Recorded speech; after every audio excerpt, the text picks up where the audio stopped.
Indian 2ல ஒரு மிகப்பெரிய சம்பவத்தை பண்ணியிருக்காருங்க கமல் சார். அது என்ன அப்படின்னு கேட்டிங்கன்னா நீங்கள் உண்மையிலே மிரண்டுருவீங்க.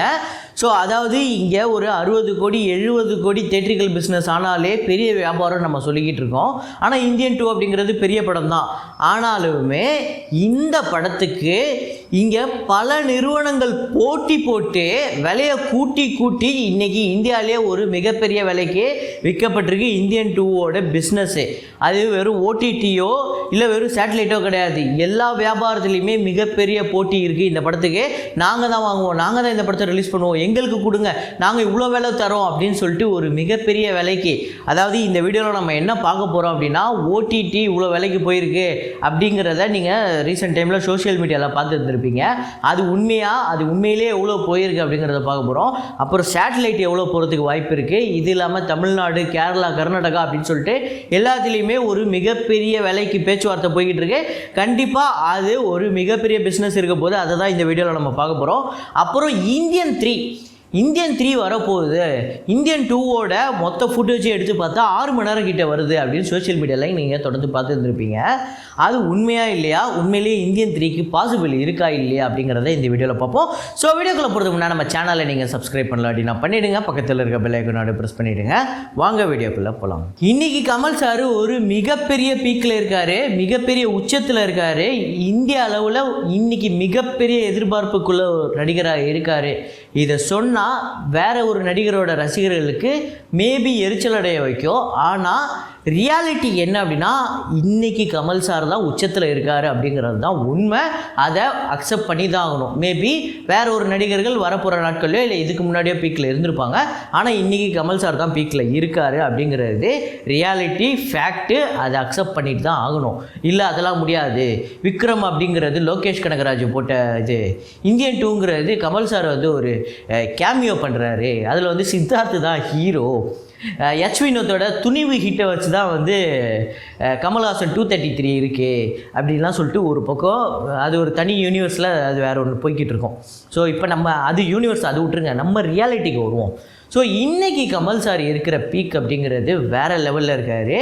எந்த ஆடியோ லான்ச்சுக்கு போனாலுமே அவரை பற்றி பேசாமல் யாருமே வரதில்லை. எந்த ஒரு ப்ரெஸ் மீட்டாக இருந்தாலுமே, சினிமா ப்ரெஸ் மீட்டாக இருந்தாலுமே கமல் சாரோட டாபிக் இல்லாமல் வரதில்லை. அப்புறம் ப்ராஜெக்ட் கேக் சம்மந்தமாக சாண்டிகோவில் போய் அந்த காமிகானில் அங்கே போனாலுமே கமல் சாரை பற்றி தான் பயங்கரமாக பாராட்டுறாங்க. அமிதாப் பச்சன் முதற்கொண்டு பிரபாஸ்லேருந்து எல்லாருமே கமல் சாரை டிபெண்ட் பண்ணி தான் இருக்காங்க அப்படிங்கிறதையும் அங்கே நம்மளுக்கு க்ளீனாக தெரியுது. ஸோ இன்றைக்கி சவுத் இந்தியாவில், தமிழ்நாட்டில் இல்லை, இந்தியா அளவில் ஒரு முக்கியமான ஸ்டாராக வலம் வந்திருக்காரு. ஒரு மிகப்பெரிய ஸ்டாராக இருக்கார். ஆல்ரெடி அவர் மிகப்பெரிய ஸ்டார் தான்.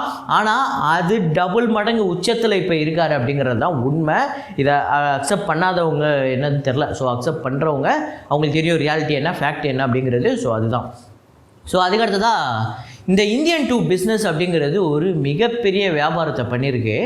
இது பார்த்துட்டு உண்மையிலே இந்த அளவுக்கு வியாபாரமா? ஏன் அப்படின்னா, நம்ம பெரிய படங்கள்னு சொல்லக்கூடிய, நான் சொல்கிறது பேன் இந்தியா அளவில் பெரிய படங்கள்னு சொல்லக்கூடிய அந்த படங்களுக்கு ஒரு பெரிய பிஸ்னஸ் ஆகிருக்கு. அதுவே ஒரு பெரிய பிஸ்னஸ் தான். இப்போ உதாரணத்துக்கு ஓடிடி ஒரு 150 கோடி 120 கோடி ஆகுதுன்னா அதுவே ஒரு மிகப்பெரிய பிஸ்னஸ்ஸு. ஆனால் அதை போன வருஷமே வந்து கமல் சார் வந்து ஓடிடி ப்ளஸ் சேட்டலைட்டு 125 கோடிக்கு ஹாட்ஸ்டார்லேயோ விஜய் டிவிலையோ வந்து அதிலே அவரோட போட்ட முதல்ல அதிலே எடுத்துட்டார். அதே தான் கிட்டத்தட்ட இப்போ இந்தியன் 2க்குமே நடந்திருக்கு. ஸோ ஓடிடியில் இந்த படம் ஒரு மிகப்பெரிய சம்பவத்தை பண்ணியிருக்குங்க. இதுவரையும் வேறு எந்த ஒரு இந்திய திரைப்படத்துக்குமே கொடுக்காத ஒரு அமௌண்ட்டை இந்த படத்துக்கு கொடுத்துருக்காங்க. எவ்வளோ அப்படின்னு பார்த்தீங்கன்னா 220 கோடிக்கு வந்து நெட்ஃப்ளிக்ஸ் வந்து இந்த படத்தை வந்து வாங்கியிருக்காங்க. ஸோ கன்ஃபார்ம் இது. ஸோ அதுக்கடுத்து தான் சேட்டலைட் ரைட்ஸு குறைஞ்சது 100 கோடிக்கு மேலே போகும் அப்படின்னு சொல்கிறாங்க. ஆக்சுவலாக ஆல்ரெடி 120 கோடிக்கு டாக்கு போய்கிட்டு இருக்குது. 3 சேனல் கிட்டத்தட்ட ஜி நெட்வொர்க்கு, அப்புறம் வந்து ஸ்டார் நெட்வொர்க்கு, இன்னொரு பக்கம் சன் நெட்வொர்க். இந்த 3 பேருமே எங்களுக்கு தான் கொடுக்கணும் அப்படிங்கிற ஒரு பயங்கரமான இது போய்கிட்டு இருக்கு. ஸோ யார்கிட்ட போகுதோ கண்டிப்பாக இந்த படம் வந்து 120 கோடிக்கு மேலே போகும். ஸோ இருந்தாலும் ஒரு அப்ராக்சிமேட்டாக நம்ம சொல்லணுங்கிறதுக்காக ஒரு 100 கோடின்னு சொல்கிறேன். அதே மாதிரியே ஹிந்தி டப்பிங் ரைட்ஸு ஒரு மிகப்பெரிய விலைக்கு போயிருக்கு. எவ்வளோ அப்படின்னு பார்த்தீங்கன்னா 60 கோடிக்கு. வெறும் டப்பிங் ரைட்ஸு, நான் சொல்கிறது தேட்ரிக்கல் ரைட்ஸ் வேறு, டப்பிங் ரைட்ஸ் மட்டுமே 60 கோடிக்கு போயிருக்கு. ஏன் அப்படின்னா இந்த படம் ஹிந்தியில் ஆல்ரெடி ஃபர்ஸ்ட் பார்ட்டு ஒரு பெரிய ஹிட்டு. அது மட்டும் இல்லாமல் சங்கர் ஒரு பெரிய பிஸ்னஸ் ஆல்ரெடி பண்ணியிருக்காரு, 2.0 ஹிந்தியில் ஒரு பெரிய பிஸ்னஸ்ஸு. இது மட்டும் இல்லாமல் அனிருத், ஸோ ஜவானில் ஆல்ரெடி ஒரு பெரிய ரேட்டுக்கு போயிருக்கு இந்த ஆடியோ ரைட்ஸு. ஸோ இந்த படத்துக்குமே ஆடியோ ரைட்ஸு ஒரு பெரிய ரேட்டுக்கு தான் போயிருக்கு. ஸோ கேரளா பார்த்தீங்க அப்படின்னா 25 கோடி. ஸோ தெலுங்கில் இந்த படத்துக்கு ஒரு மிகப்பெரிய எதிர்பார்ப்பு இருக்குது. ஒரு பக்கம் கமல், இன்னொரு பக்கம் வந்து சங்கர். ஸோ இதை தாண்டி இந்த படத்தில் நிறைய பேர் இருக்காங்க. நிறையா தெலுங்கில் இருக்கக்கூடிய நடிகர்களே நிறைய பேர் இருக்காங்க. நிறைய நடிகர் பட்டாளம் இருக்குது. ஸோ தெலுங்குலேயுமே ஒரு மிகப்பெரிய வியாபாரம் பண்ணியிருக்கு. அப்புறம் கர்நாடகாவில் இந்த படம் வந்து 50 கோடிக்கு ஆல்ரெடி பேசப்பட்டு இன்னும் சைன் மட்டும் பண்ணல. ஸோ கன்ஃபார்ம் கிட்டத்தட்ட 50 கோடி. ஸோ ரெஸ்ட் ஆஃப் இந்தியாவிலையுமே இந்த படம் வந்து தேட்ரிக்கல் பிஸ்னஸில் 50 கோடி அப்படின்னு சொல்கிறாங்க. அப்புறம் ஓவர்சீஸில் உங்களுக்கு தெரியும் ஆல்ரெடி விக்ரம் வந்து ஒரு பெரிய வசூல் எடுத்தது. ஸோ இந்தியன் 2 அப்படிங்கும்போது அதோட ஒரு பெரிய வியாபாரம் தான் ஆயிருக்கும். கண்டிப்பாக அது 100 கோடி கிட்ட அப்படின்னு சொல்கிறாங்க. ஸோ 100 கோடி கிட்ட பேச்சுவார்த்தை போய்கிட்டு இருக்கு ஒரே கம்பெனி கிட்ட. ஸோ அப்புறம் தமிழ்நாட்டில் குறைஞ்சது 180 170 கோடி அப்படின்னு சொல்கிறாங்க. 170 180 கோடி. ஸோ நம்ம வந்து சரி மேபி அவ்வளோ எக்ஸாகரேட் பண்ணி சொல்ல வேணாம் அப்படிங்கிறதுக்காக 150 கோடி கன்ஃபார்மாக சொல்கிறாங்க. ஸோ 150 கோடி இதில் வந்து 100% வாய்ப்பு இருக்குது. அப்புறம் ஆடியோ ரைட்ஸு 30 கோடிக்கு மேலே போகுது அப்படின்னு சொல்கிறாங்க. ஆக்சுவலாக 40 கோடி கிட்ட பேசிக்கிட்டு இருக்காங்க. இது 30 கோடி அப்படின்னு நம்ம அப்ராக்சிமேட்டாக ஒரு அமௌண்ட்டு போட்டிருக்கோம். ஸோ டோட்டலாக இதுவரையுமே 885 கோடி வருதுங்க. ஸோ இதுதான் இந்தியாவிலேயே ஒரு பிக்கெஸ்ட் ப்ரீ ரிலீஸ் பிஸ்னஸாக இருக்கும். அது மட்டும் இல்லாமல் இந்தியன் 2 வந்து ரிலீஸ் ஆன உடனே, அதாவது ஒரு மாத காலகட்டத்துக்குள்ளேயே ஜப்பான்லேயும் சைனாலேயும் ரிலீஸ் ஆகிறதுக்கான மோஸ்ட் பாசிபிள் இருக்குதுன்னு சொல்கிறாங்க. ஸோ அது எந்த அளவுக்கு உண்மைன்னு தெரியல. ஆனால் அதோட அந்த பிஸ்னஸ்லாம் நம்மளுக்கு வரல, அதுக்கான அப்டேட்ஸை நம்ம கொடுக்கல. ஸோ இப்போதைக்கு most highest pre release business movie அப்படிங்கிறது இந்தியன் 2 தான் இருக்கும் அப்படிங்கிறதுல எந்த மாற்று கருத்துமே இல்லை. இந்த படத்துக்கு ஒரு மிகப்பெரிய வியாபாரம் இருக்குது. மிகப்பெரிய தேட்ரிக்கல் பிஸ்னஸ் பண்ண போது தமிழ்நாட்டில் மட்டுமே இந்த படம் 250 கோடி வியாபாரம் பண்ணுனா அது வந்து மிகைப்படுத்தி சொல்கிற விஷயம் கிடையாது. உண்மையில் அவ்வளோ பெரிய வியாபாரம் பண்ணுறதுக்கான எல்லா சாத்தியமுமே இருக்குது. ஸோ இந்தியன் 2 அப்படிங்கிறது இன்னைக்கு மோஸ்ட் எக்ஸ்பெக்டேஷன் மூவி. ஸோ இருக்கிறதுலே அதிக பிஸ்னஸ் ஆகிருக்கு. அது மட்டும் இல்லாமல் ஸோ தமிழ் சினிமாவில் மட்டும் கிடையாது, இது வேறு எல்லா லாங்குவேஜ்லேயுமே ஒரு மிகப்பெரிய எதிர்பார்ப்பு இருக்குது. ஓவர்சீஸ்லேயுமே இந்த படத்துக்கு ஒரு மிகப்பெரிய எதிர்பார்ப்பு இருக்குது.